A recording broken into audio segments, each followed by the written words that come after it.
ఒక్కసారి ఊహించండి, ఒక చిన్న పిల్లవాడు స్కూల్ నుండి ఒంటరిగా ఇంటికి వస్తున్నాడు.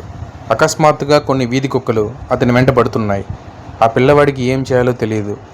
పరిగెత్తాలా, అరవాలా, కుక్కలను కొట్టాలా? ఇలాంటి పరిస్థితి ఎప్పుడైనా మన పిల్లలకు ఎదురైతే? అందుకే ఈ వీడియోలో కుక్కలు వెంటపడినప్పుడు ఏం చేయాలి, కుక్క కరిస్తే వెంటనే ఏం చేయాలి, పిల్లలను ఎలా రక్షించాలి, అలాగే వీధి కుక్కల సమస్యపై ఎవరికి ఫిర్యాదు చేయాలి అనే ముఖ్యమైన విషయాలు తెలుసుకుందాం. కుక్క కాటు ఎందుకు ప్రమాదకరం? కుక్క కాటు అంటే కేవలం గాయం మాత్రమే కాదు, దాని ద్వారా ర్యాబీస్ అనే ప్రాణాంతకమైన వ్యాధి వచ్చే ప్రమాదం ఉంటుంది.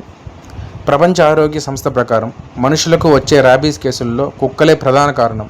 ముఖ్యంగా పిల్లలు కుక్క కాటుకు ఎక్కువ గురయ్యే అవకాశం ఉంది. కానీ ఒక ముఖ్యమైన విషయం, కుక్క కరిచిన వెంటనే సరైన చికిత్స తీసుకుంటే ర్యాబీస్ని నివారించవచ్చు. అందుకే కుక్క కాటును ఎప్పుడూ చిన్న విషయంగా తీసుకోకండి. రెండవది, కుక్క మన దగ్గరకు వస్తే ఏం చేయాలి?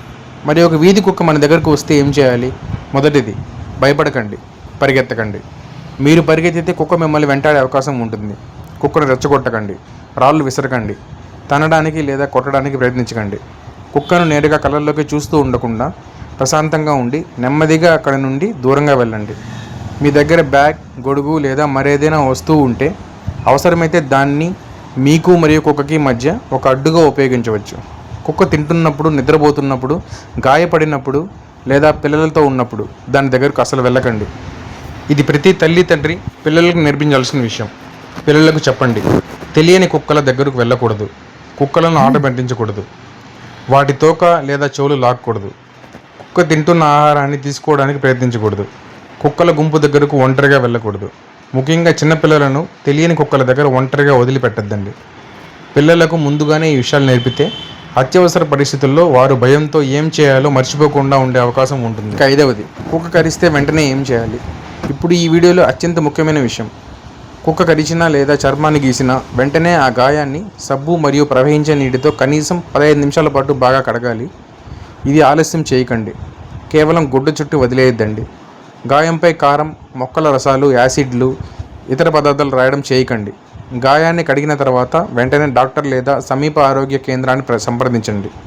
మీకు ర్యాబీస్ వ్యాక్సిన్ అవసరమా, ఇతర చికిత్స అవసరమా అని వైద్యులు నిర్ణయిస్తారు. గాయం చిన్నదిగా కనిపించినా స్వయంగా నిర్ణయం తీసుకోండి, వైద్య సలహా తీసుకోండి. వీధి కుక్కల సమస్యపై ఎవరికి ఫిర్యాదు చేయాలి? మరి మన ప్రాంతంలో వీధి కుక్కల సంఖ్య ఎక్కువగా ఉంటే లేదా తరచుగా ప్రజలను వెంటాడుతున్న కరిచే ప్రమాదం ఉన్న కుక్కలు ఉంటే ఎవరికి ఫిర్యాదు చేయాలి? మీ ప్రాంతంలోని మున్సిపల్ కార్పొరేషన్, మున్సిపాలిటీ, గ్రామీణ ప్రాంతాల్లో సంబంధిత పంచాయతీ లేదా స్థానిక సంస్థ వారికి ఫిర్యాదు చేయవచ్చు. ఇక చివరిగా ఒక విషయం గుర్తుపెట్టుకుందాం. వీధి కుక్కల సమస్య గురించి మాట్లాడడం అంటే జంతువులను ద్వేషించడం కాదు. మనుషులకు సురక్షితమైన వీధులు కావాలి. అదే సమయంలో జంతువులను కూడా బాధ్యతాయుతంగా, మానవీయంగా నిర్వహించాలి.